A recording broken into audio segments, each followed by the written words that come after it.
Our flag.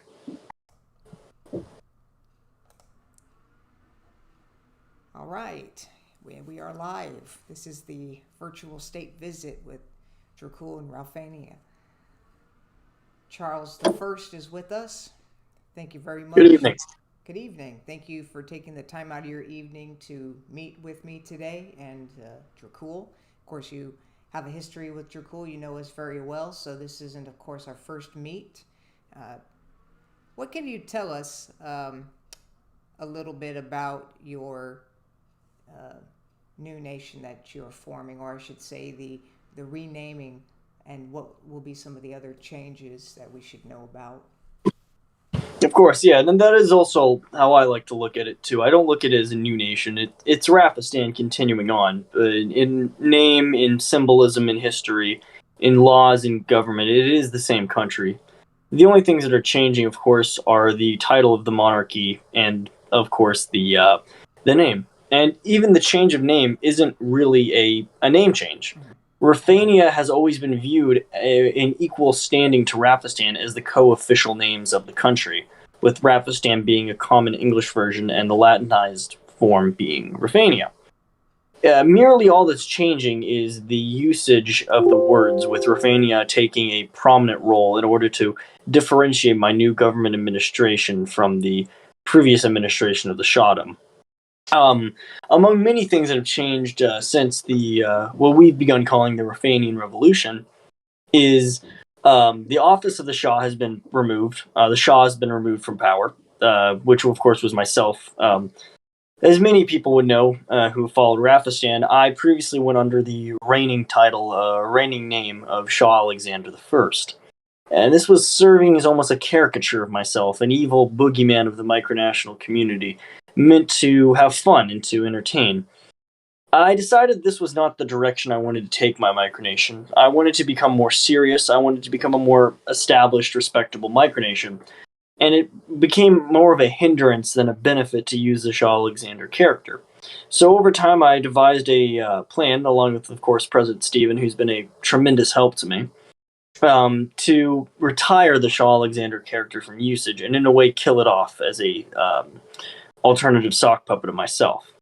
Therefore, I more or less staged a coup, one might say, against the reigning government and overthrew the Shahdom, overthrew the Alexander title, and killed him off as a persona of myself. I took the reins back of my own micronation as myself, presenting an honest, forward-facing face of my own creative ambitions, my own micronational political ambitions, and of course our international ambitions. We changed the Shah title as it became very linked with the previous monarchical reign, and I chose the title of an emirate, Grand Emir to be more accurate. The title is very adept of our nation, as we're a very unique state. Raphania is a very cultured and historical micronation dating back to as early as 2007, with my earliest micronational involvements. And we figured the title of Grand Emir would follow in the long tradition of Raphania and its predecessor states of choosing unique and lesser known titles to represent its monarchy.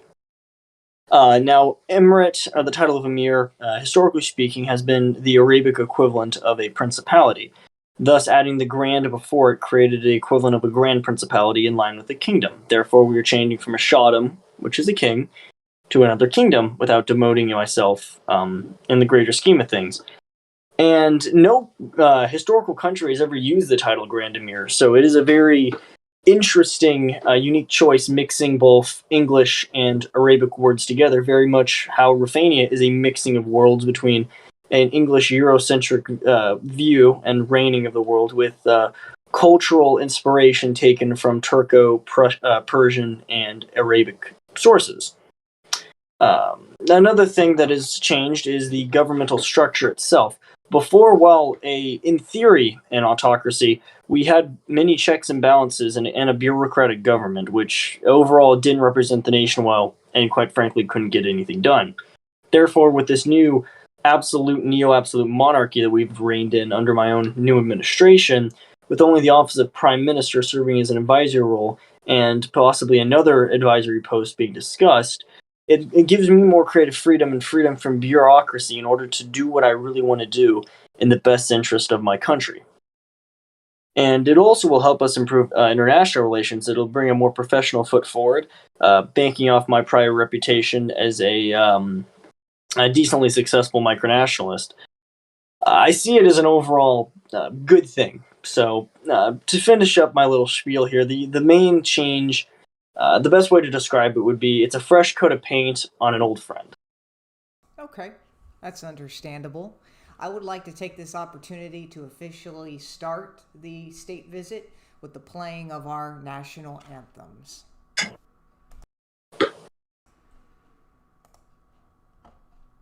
And playing.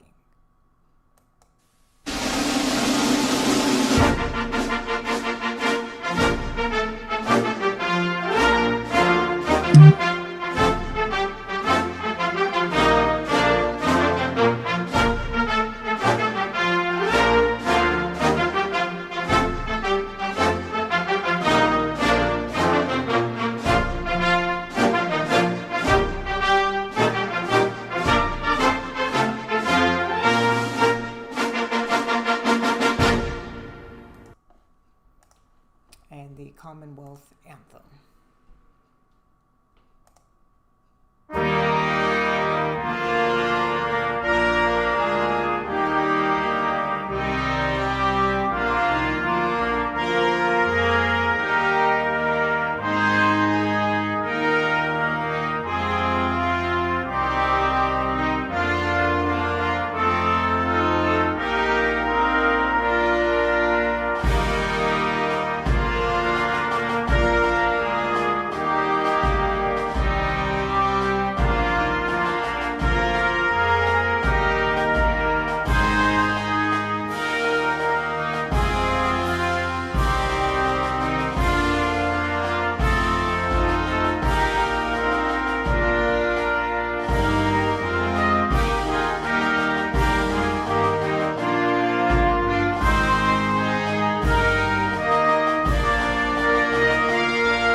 Thank you very much for that. The national anthems of Raphania and Dracul.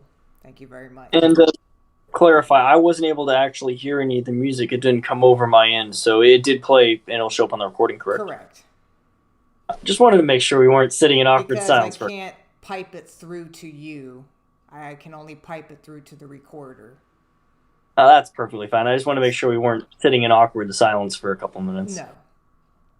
Would make the common viewers confused. So, what else could you tell us? I know you had spoken a little bit about the changes of the, of course, of this new government, this new nation being born out of Ralphistan. Yes, of course. What exactly would you like to know about? How do you plan on interacting and, if any, making changes towards the micronational community? Well, I've always seen my micronational endeavors as kind of old souls of micronations.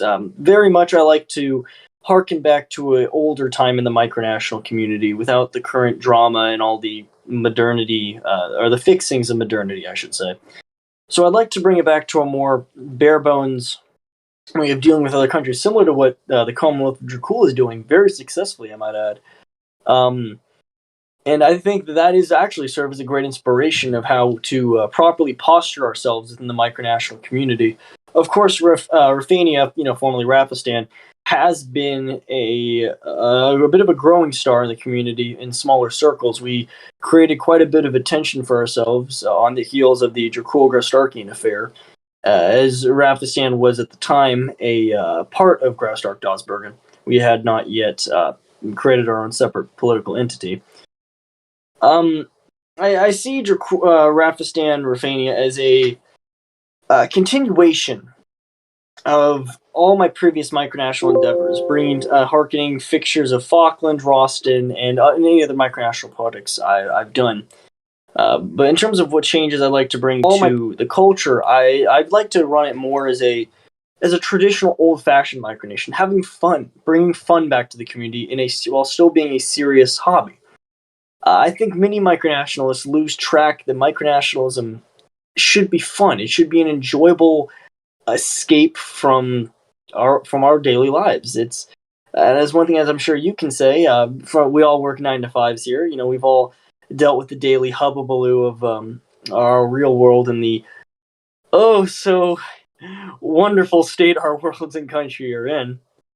Uh, the being able to come home, put on a suit, or in my case, put on I wouldn't call this a. I'm not quite sure what I want to call this thing. I guess I call it put on my a German-inspired outfit here. Or your uniform. Um, yeah, that'd be one way of putting it. Or in your case, putting on a suit and just being able to sit down and engage with like-minded people in our own country, because everyone wants their own country. Everyone imagines growing up, I wish I was the king, or I wish I was the president. I would do things differently, or I would do things this way. And now and micronationalism presents an extraordinary chance to do this and to make friends like we've made, and to find more people in your own country. And that is what I want to cultivate in the micronational community through Raphania and through my presence, is that we are all micronationalists. We are all here, despite our differences in ideology and functionality, that we never take ourselves too seriously. This is not the United Nations. None of us, at least last I checked, had access to nuclear weapons, unless we were that one Draculian breakaway state so long ago that purchased the uranium. But for most of us in the civilized microsphere, I'd like to say I don't think any of us have nukes. Any of us plan on launching Iraq, Kuwait style invasions of each other. So I think we should have fun. We should inspire each other to make the best nations we can, and to inspire greater diplomatic international cooperation. And I think that it's very important that you mention that. That's something that I've spoken about with other micronationalists as well, is that, you know, there's a time to be serious, there's a time to be fun. People should also realize that, of course, um, micronationalism is a side hobby, it's a project. It doesn't have to be taken as seriously as, you know, any macro country's government. Now, there should be serious aspects to it, of course, especially when you're seriously trying to, negotiate diplomacy with someone, or, another nation is causing issues or what have you. But for the most part, when it comes down to just day-to-day general conversation, coming up with the ideas to make people, especially two countries, work together and interact with one another, I certainly agree that there should be definitely a fun aspect to it. Of course. And it's funny you mentioned the seriousness of it too, because micronations very much operate. We are countries with all ways, and that's one of I think is my favorite aspect of micronationalism, is we challenge the belief of what is a country. At the end of the day, the ideas of national sovereignty and nation state and nationhood are purely human concepts, human constructs. And micronations challenge the stuffy and bureaucratic idea that many hold in this world, that only certain things can be a country. We challenge it by facing the human concept dead in the eyes and saying, you know what? We are a country. We are a group of people united around a flag, united around an anthem, united around a piece of land, or in many cases, lack thereof. We are a country. We are real and we exist. And as such, as much as we like to have fun, because we are at the end of the day in a very eccentric hobby, and we must embrace the eccentricity of our mere existence. Taking ourselves seriously with the decorum of a country very much allows us to show the world that we are real. We exist. We're not just a bunch of people LARPing in suits and ties, but are in fact world leaders in our own respects, world leaders in our lives, world leaders in our communities, world leaders in all ways that matter. But we are free from the bureaucracy, from the binding commitments, from the corruption that we see in the real world, or should I say, the macronational world would be a more adept title. This is incredibly important. And on this note, I'm actually working, going back to a previous question, one thing I'm trying to do in Rafistan or Raphania is I'm working towards creating a Royal Institute for Micronational Studies. And I'm looking at, it's going to be a long process towards getting it done. I'd like it to be a legitimate thing.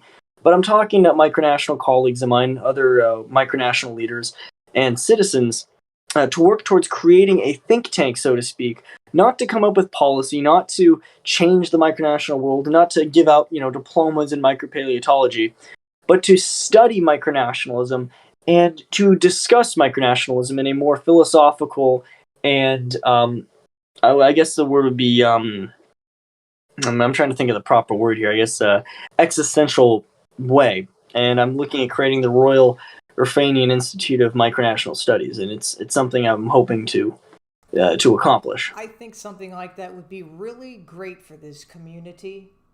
You see people all the time in micronations making different types of schools, colleges, what have you, to provide education in the community. A lot of it has to do with macro things, world history, math, science, you know, that sort of thing, world events that have happened, and you know, the list goes on. But you really don't find a lot of people working on projects that actually go towards educating, explaining, and making aware individuals about this particular uh, about micronationalism. So I would say that it's definitely commendable that something like that be suggested, and that work like that that work be put forth towards that particular goal.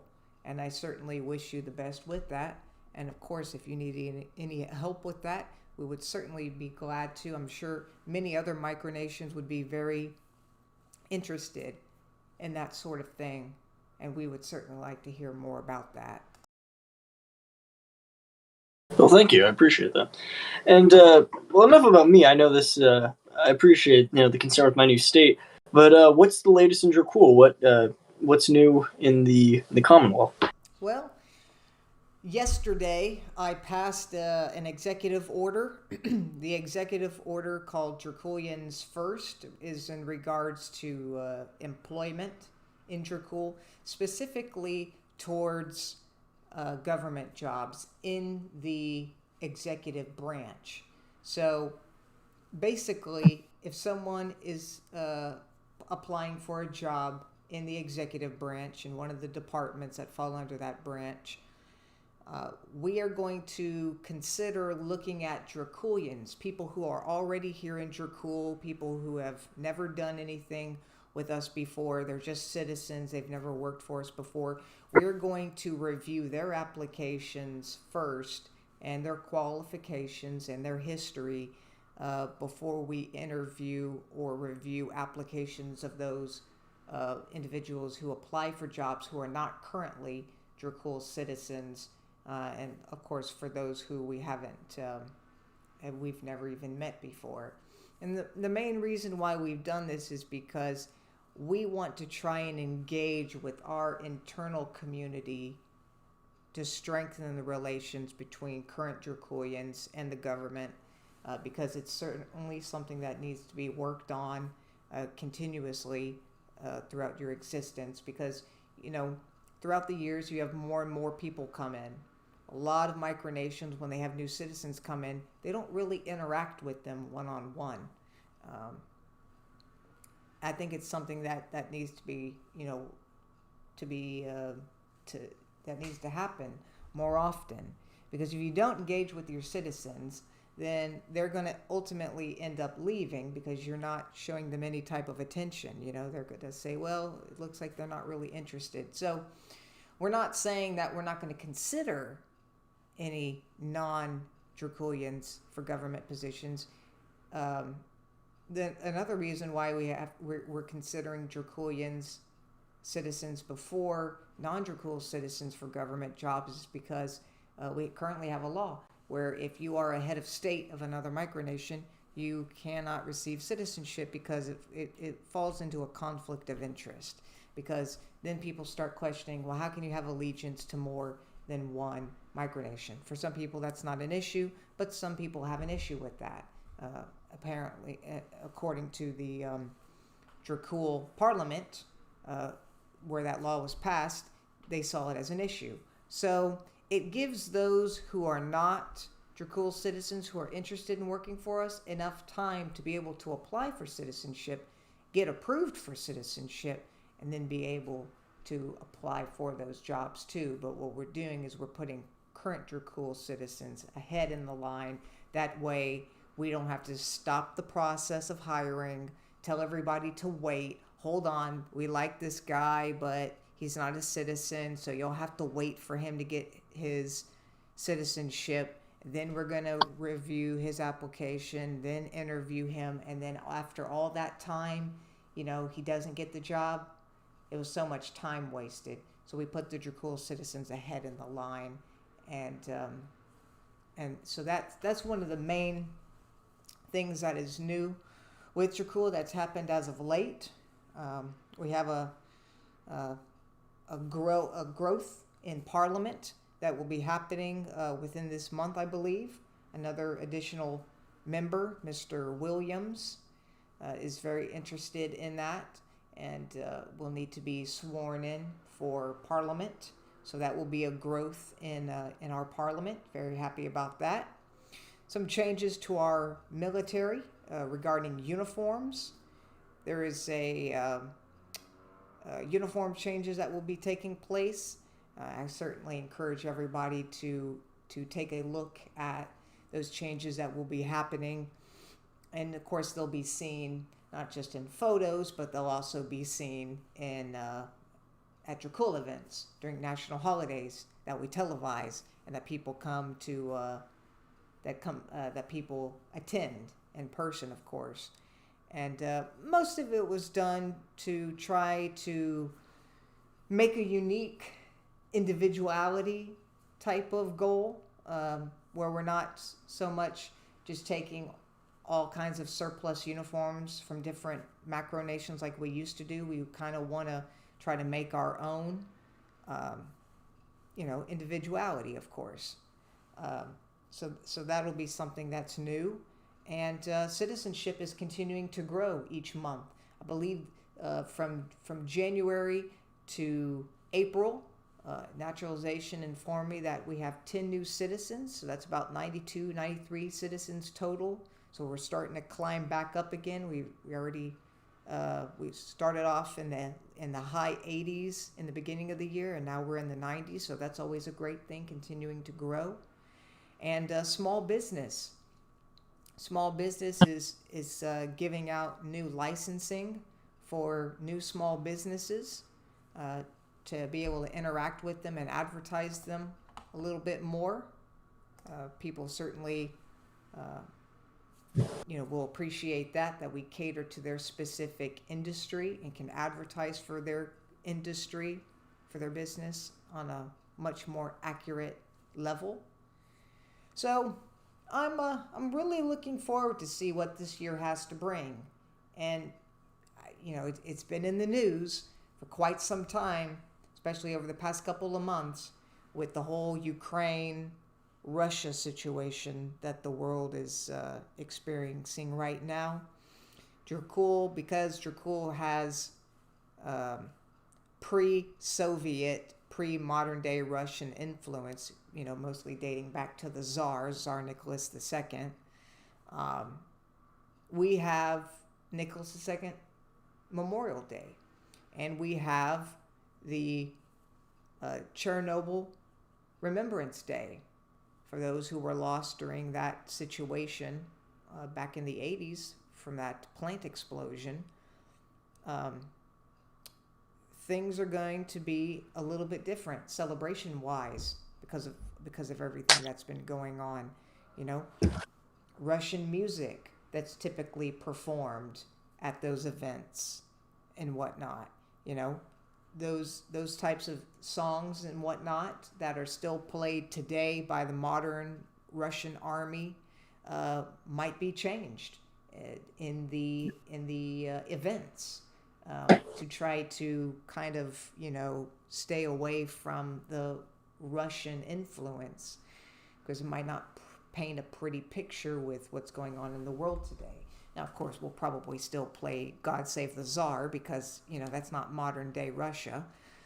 Um, but those are some of the things to expect, change wise, and some of the latest developments in Dracul.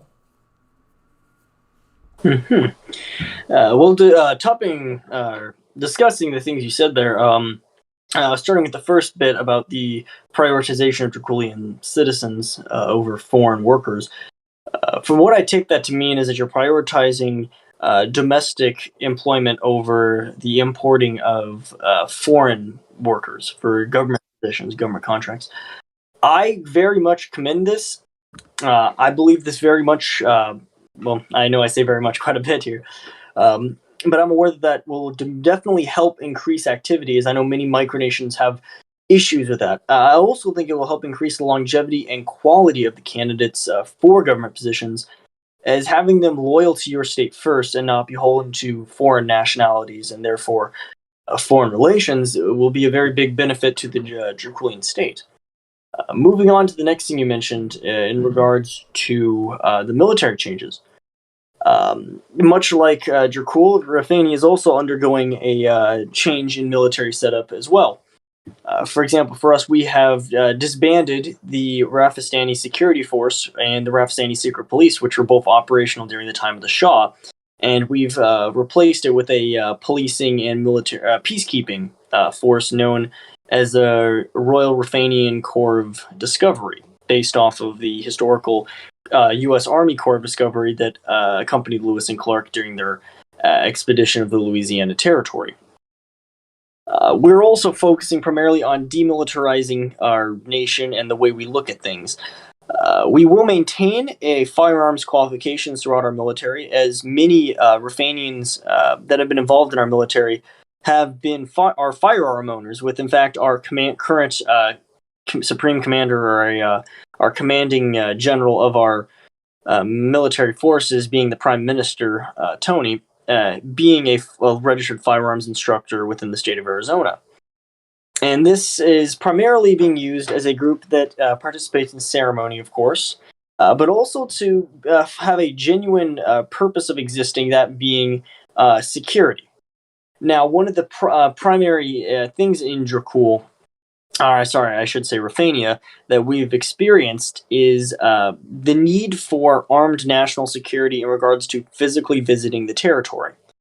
Now, as many people know, I visited the territory. I visited the territory last November. I gave a speech from our capital city of Al Arendad atop the mountain that's part of Raphania's private property that I own, right next to the Travis McHenry Rock.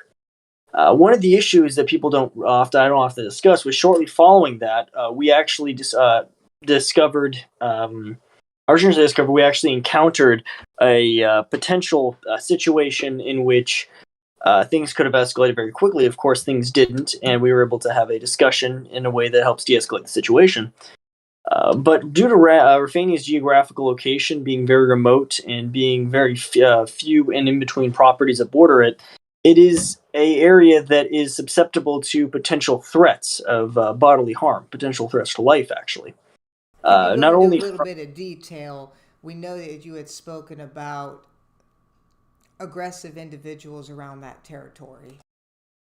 I wouldn't want to call them aggressive, more people who take suspicion to outsiders, which I believe is a very fair thing to have. Now, there had been a miscommunication that had led to the discussion, and I don't like getting too much into this because I don't want to discuss these events too publicly. They're very much a matter of national security, and we'd like to keep them more under the wraps. At least in terms of being filmed. I'm more than welcome to discuss them with you off the record, but on camera, there's something that I like to keep more under the radar. But yeah, in regards to that, there are some individuals that once you get that far out from civilization, there's a potential risk that not everybody out there welcomes you, and not everybody out there is participating in exactly legal activities that far outside of jurisdiction. It's also a place far away where something were to happen, such as a medical emergency or an incident like what happened before. Help won't arrive. We're over an hour away from the nearest city. We're over an hour away from the nearest city. We're in a county with less than around 10,000 people in the entire county, a very sparse populated area. And there just isn't any outside help that can be provided. Raphania is in a unique position of not being under any town influence and being an unincorporated territory. Therefore, it is incumbent that we have a national security, the ability to protect our citizens when they choose to visit the physical property, which of course is not too often. We try to make 1 to 2 trips down there a year just due to the distance factor. But when we do visit, it is important that we maintain a appropriate and secure visitation. And more than just individuals, there's also a lot of wild animals out there, and a lot of, in fact, there's a pack of wolves that frequent the area. As well, so it is important to have people who are qualified and who are able to operate a firearm when it's required for self-defense or for the preservation of life. And that is why we're prioritizing our Corps of Discovery members to be proficient in firearm training.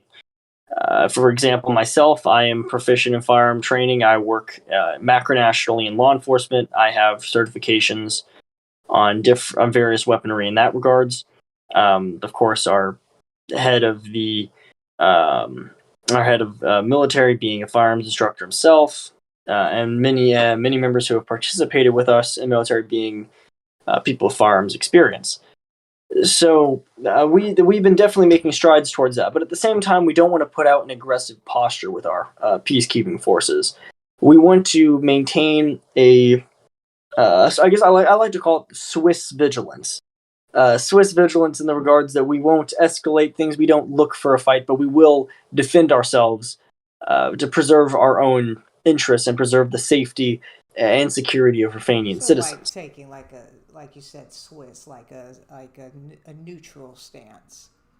Yes, that is very much right. In fact, I'm in the process of working on signing one of my first decrees as Grand Emir of Raphania, that being a decree declaring perpetual military neutrality in regards to offensive measures, meaning that I will make a royal decree barring the military from engaging in any offensive campaign beyond our current borders. So we will not engage in any military expansion of territory, and it will only be conducted through diplomatic and financial means. If an event occurs, such as God forbid, a military incursion, we will not advance past our borders and what is necessary to defend ourselves. Of course, the only exception for this, and that exception I plan on making, will be in regards to pre-existing diplomatic promises. For example, I know Raphania is part of Raphania is part of NACO, or is a founding member of NACO, which is still currently under construction. Once it is operational, we will be a full and hopefully influential member of the treaty organization. And therefore, we do hold it to our other member states to protect each other. And we will do that. And make no mistake, Raphania holds a position that we are willing and able to defend our allies against ne'er-dwellers in whatever way we see as most advantageous, whether that be through diplomatic channels or, worst comes to worst, through the use of our peacekeeping forces to ensure the preservation of life, property, and the integral freedoms that make up NACO's member nations. Absolutely. I do want to stop here for just a moment. We do have some questions that are coming in from KBRN from some of our viewers, if you don't mind. Of course. So, one of the questions we have here is will Raphania's approach be in relation, what will be your approach in relation to other micronations? Does it have an economic or a political agenda outside its borders? Outside our borders, I would say we're going to be focusing on a more political agenda. We will prioritize economics in regards to trade deals, which of course we've discussed with the with potentially creating with the Commonwealth. We have pre-existing trade deals with the Grand Republic of Sycoldia that, of course, need following recent events. Of course, we do need discussions in regards to those. And of course, we have it with the Imperial Grand Duchy of Lundenwick. We will focus economically in regards to trade. We would like to promote micronational trade, micronational small businesses, and we would like to promote micronations actually being able to make real money in order to purchase things like flags, uniforms, commission anthems, and to be able to fund their own existence. As many of us can attest, micronationalism is unfortunately not the cheapest of hobbies, if you want to look the part. I know I can't speak for Dracul's financial expenses, but I know over my history of micronationalism, I've spent well over $2,000 on micronationalism, and so Raphania does want to help micronations be able to build up, and in this regards, Raphania is continuing Raphistan's policy of being a member of the Intermicronational Team Kiva, which is founded in 2009 by President Kevin Bob Malasia, and it serves as a micronational financial group of investors that help create microloans for small business owners in developing countries. We are part of this group, and we're working towards lending money to be used in those microloans. Microloans being loans smaller than $1,000, $100, $200 at a time to help for things such as trademarks, purchasing equipment, advertising expansion, stuff of that nature. Of that, if could you tell us more about that? Because I know there are probably some out there that have heard about it, but for individuals like myself, this is the first time we've heard of this. What is it called? The name of the organization would be Intermicronational Team Kiva, and I can send you a web address after we're done here, so you may check it out.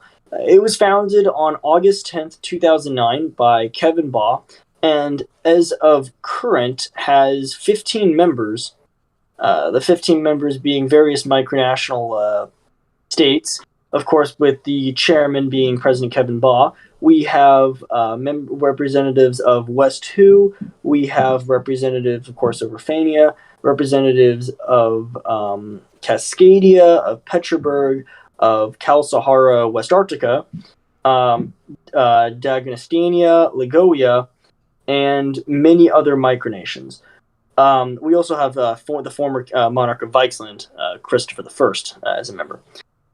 As of this moment, if I can pull this up while I'm talking to you here, I apologize for not having these notes already at the moment. That's okay. How do you spell it? Kiva?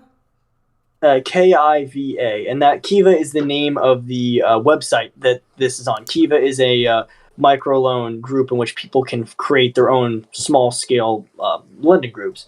But as of the current date, Intermicronational Team Kiva has been responsible for the issuance of over $4,150 worth of intermicronational loans, 53 loans of which went to agriculture, 34 towards food, 21 towards retail, 12 towards services, 9 towards clothing, and 9 towards education, with our primary benefactors being Uganda, Mexico, Philippines, and Cambodia. How could people find out more about this? Is there a specific website address? Yes, there is. If people were to go on Raphistan or Raphania's MicroWiki page, at the bottom you'll see an external link towards it. But for those watching, it can be found at www.kiva.org/team/micronations. And that would lead them to the page for the Intermicronational Team Kiva. Is there any requirements to become a part of something like this?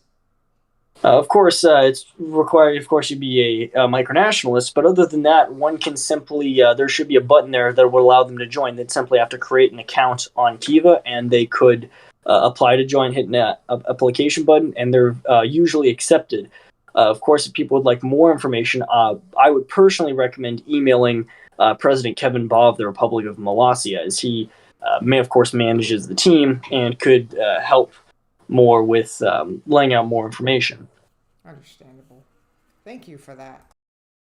And of course, like I said, myself is has been a member. I've been a member since the September 26th of 2021.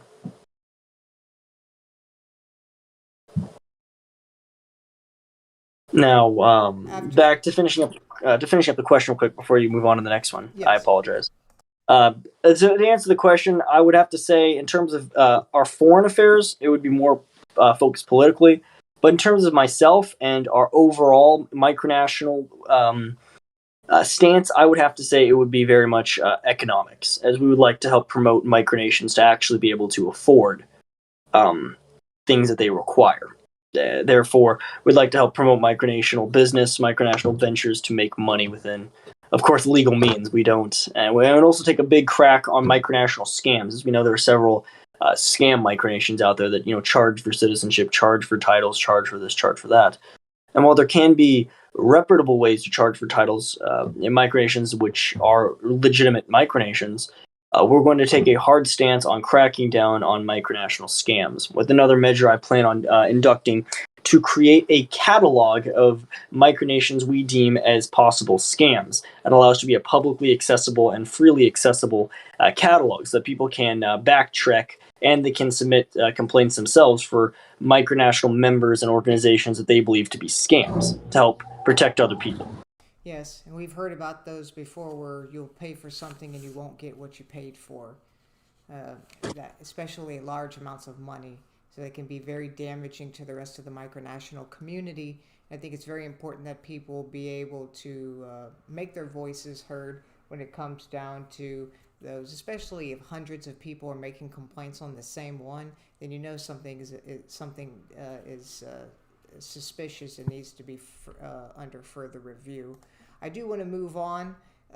We do have some individuals here. We have an individual named Sky in the chat. They said, "Oh my God, Charlie Ross, I'm such a huge fan of yours." Uh, I'm willing to bet behind the scenes that would be Leon Montan. But if it's not, I apologize. That feels like Leon Montan. it just might be. Just might be. So we have that. I'd also go on to our next question from, let's see. Okay, so that question's been asked. I would say Leon Montan or Bruce Cooper, one of the two. It fits both very much. Yeah. To quote the superhero from Megamind, and I love you too, random citizen. It looks like those are all of the questions from the community on our live chat that we have today, which is a good thing because that goes to show you that you're answering most of what people want to know. They don't have to continue to ask questions. Of course, I like to say, if anybody is watching, please be sure to ask questions. And once this is posted, of course, to KRBN's YouTube channel, I will be taking a look at it from time to time to hopefully answer in the comments any questions you leave afterward. Absolutely. But please keep asking questions. How many people are watching right now? I might ask. According to the analytics right now, there's 11 views. We're in terms of micronational viewership, we might as well be viral. Right. And then also the individual who said that they were a huge fan of yours says to tell you that the man behind the account is named Skylar. Oh, well, thank you, Skylar. I appreciate it. It is coming up on 11:30 in the evening here in Dracul. We have been live for almost an hour now. You have answered many of the great questions that have been asked of you. You've informed the community of what they should expect out of your new prestigious micronation, and how you also, one of the biggest things I believe is important, is how you plan on giving back to the community, whether it be financially, diplomatically, scam-wise, what have you. This is something that certainly is going to make a lot of heads turn in a positive way in the community towards your micronation. And we certainly, of course, wish you the best of luck. And we appreciate you joining us today for our first virtual state visit. Is there anything you'd like to say in closing? Yeah, a couple last things to touch on real quick. One, I believe we failed to mention. I do plan on coming up to the Houston area very soon. I think Steve and I, we've discussed it many times before. I do plan on making a in real life virtual, or not virtual, real life state visit sometime in the next couple weeks or so. It just depends on my work schedule, of course. And I would have to say one last question I have for you as we wrap up here, because you touched briefly before on Dracul changing things in regards to the Russia-Ukrainian conflict. In terms of national security, in terms of inter-micronational security, not just within yourself, but the community at large, and also within Dracul and Raphania in particular, what steps or position do you think the community or Dracul would take in regards to the Russia-Ukrainian conflict? We lean more towards the Ukrainian side. I know there's a lot of individuals out there that show kind of like a neutrality, and we try to be neutral. We try not to talk too much about this conflict. But if we had to choose between one or the other, we would probably, majority of us would probably go down the, from Draculians I've spoken to, would probably go down the Ukrainian route. Because at the end of the day, it is its own sovereign territory which is being invaded, and they have a duty and a right to defend themselves. And it was a conflict without provocation from Ukraine. So we support them in defending their country. We certainly hope things go well for Ukraine. We hope Russia makes a wise decision of backing out of this conflict. I am afraid that with it going on for so long, backing out now would make them appear very weak. So that's not something that we can expect at this time. But I would say for the sake of salvaging what you can, which is really not that much Russian government wise, I would say that it's probably best that they salvage the little bit of reputation that they have left before any more innocent civilians have to be killed in Ukraine. I would completely agree. I personally, my standpoint has always been I'm always neutral. In some ways, I lean towards Russia. In some ways, I lean towards Ukraine. I think it's a very intricate conflict with a lot of historical precedents as well. This wasn't a spur of the moment thing. And I can see the argument from both sides. A lot of people tend to paint it as a impromptu act of aggression by Russia. Well, from a Russian standpoint, it feels a lot more like they're trying to, in their opinion, reclaiming lost territory. Of course, historically with the USSR and prior to that, the Russian Empire. However, at the same time, I do support a nation's right to defend themselves and to defend their existence. And the Ukrainians obviously don't want to be part of Russia. So that in itself would void the Russia's reclaim, regardless of how much they want it. And that's But something I we've would been seeing a lot of. We've been seeing over the past years Russia coming into Ukrainian territory, like Crimea, for instance, during the Obama administration, more and more territory being overtaken by Russia in Ukraine. And the question is, how much more invading can Ukraine take until Ukraine is fully taken over? I think that's a question of genuine concern that many individuals have. They want to know the answer to, and also, is there a way to stop this conflict before it accelerates even further? I agree. I don't believe what many people believe that this will accelerate to a large conflict. I think it's shown pretty heavily through the international community that unless Russia deliberately invades a NATO-aligned nation or threatens the geostability of more countries, I don't think the greater international community will really do much more than sanctions, at least in terms of military. And I completely agree in terms of chipping away Ukraine piece by piece. As I said, it depends on if the people want it or not. For example, I personally support the existence of Donbass, Luhansk, and in a weird way, I also support Russia's claim over Crimea simply due to the fact that those peoples wish to be part of Russia. Crimea, it's a bit more gray, it's of whether they want to be part of it or not. But in places like Luhansk and Donbass, which created their own independent states and created their own autonomy long before Russia, even outside of Ukraine, places like Transnistria, which exist as their own independent Russia-aligned states. I think it should be the will of these people that if they want to exist in these capacities, they have the right to exist in these capacities. But while the greater Ukrainian homeland being loyal to Ukraine, I think they should, of course, defend themselves. And my heart goes out to the obvious human rights violations that Russia has committed during this war.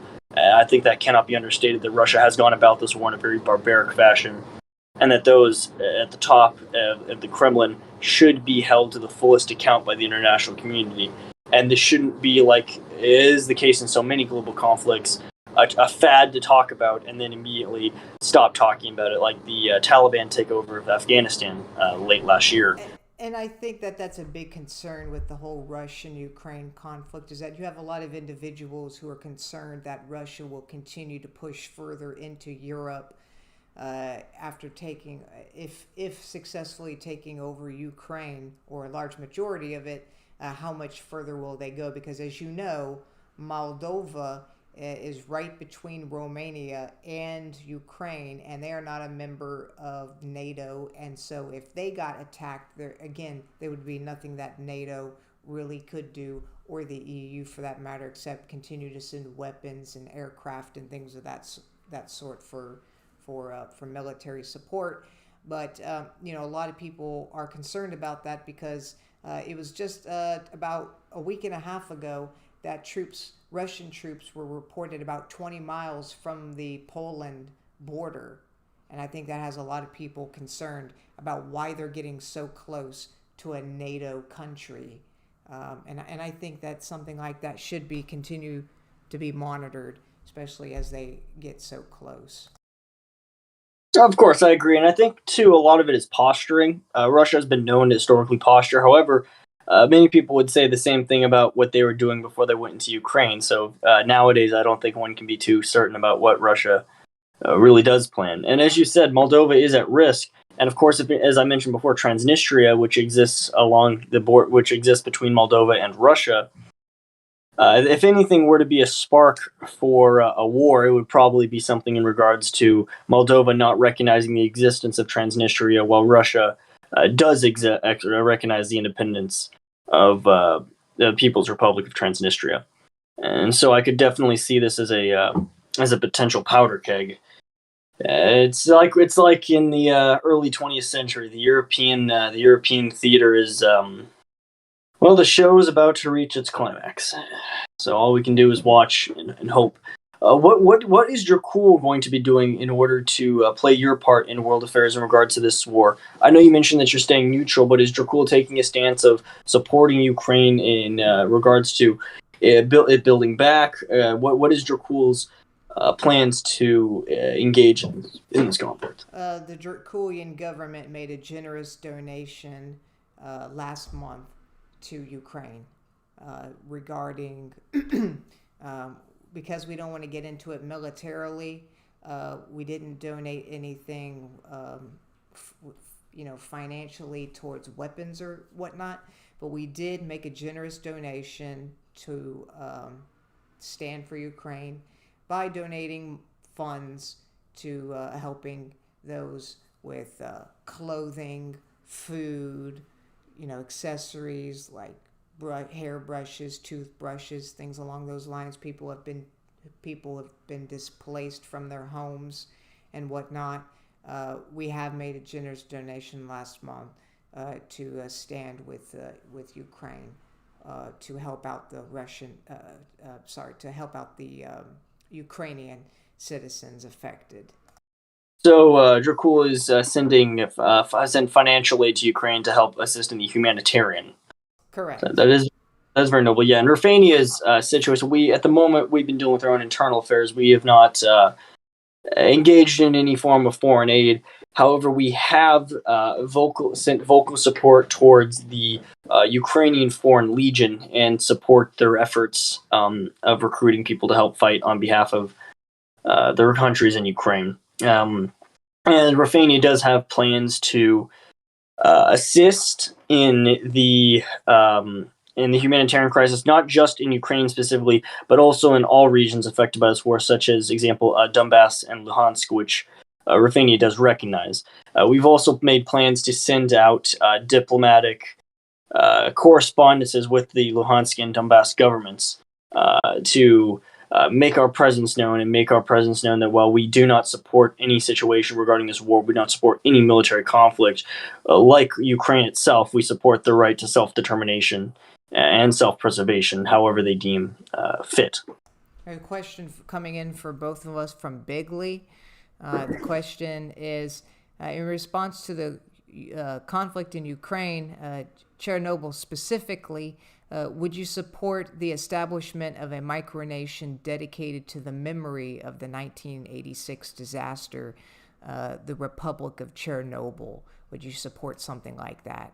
And I would say, me specifically, as long as you can be serious about something like that, as long as it actually has a legitimate purpose of being made, and it's respectful. Exactly. Then I don't think that something like that would be an issue. But to make a I would say, on the other hand, to make a micronation that doesn't have a legitimate purpose, which is for fun, which doesn't even have anything to do with it after being named after it. Of course, when it was initially said to be made off of that, I would say no. But if you're going to do it respectfully and have an actual legitimate purpose for doing it, then by all means. What say you? Yeah, I would have to say I'm a little bit confused. So if the person who asked the question could clarify on this, are you talking about making a micronation based on Chernobyl geographically, historically, culturally? Chernobyl, are you talking specifically on making a micronation based on the disaster? Yes. Because the way the comment sounds makes it seem like you want to base a micronation on the disaster. I'm not even the way it was worded. Do you support the establishment of a micronation dedicated to the memory of the 1986 disaster? I would have to say no in terms of supporting that, purely because if you're that's like creating a micronation based on 9/11. It feels pointless. I mean, I get if it's a memorial, but I'm not quite sure how you memorialize a nuclear disaster with a country. That doesn't seem appropriate. I feel like I would have to. I'm not going to definitively shoot the idea down. I'd have to get some more information because I feel like that there's a lot more context lost that I would have to hear before I make a decision on that. But from what I've heard, my answer would be no. I don't believe that's appropriate. I would say that if you're going to make a micronation off Chernobyl, the location itself, and maybe any unique history to preserve that type of a legacy, especially since that area is no longer really utilized, especially population-wise, I could see that being all right as long as you do it respectfully and you have a purpose for doing it. But to say that we've made a micronation only because of the disaster, I wouldn't necessarily be on board with that, because as Charles had mentioned, it'd be like making a micronation off of 9/11 or making a micronation off of the Unabomber or something like that. Or making a micronation that claims the location of the wreck of the Titanic. Right. It would be interesting. It would really be interesting. I don't know how it would go over, but that's just our opinion. Can't. Okay. Micronationalism is all about creativity. Maybe Chernobyl Stan, the Islamic Emirate of Chernobyl Stan could be a world power. We'll see. And again, don't take this as us insulting whoever asked the question. Don't take this as us insulting your idea. Right. It's really our opinion. I'd like to see it, and if you created this country and it looks respectful and you're able to make it work, hell, maybe we'll be allies one day. Who knows? Absolutely. I'd like to thank you very much for taking as I had mentioned earlier, taking the time out of your evening to be with us. We certainly enjoyed learning more about you, especially on this virtual state visit. Looking forward to working with you more, especially on this Kiva. We're definitely going to take a look into that and see how we can help with that.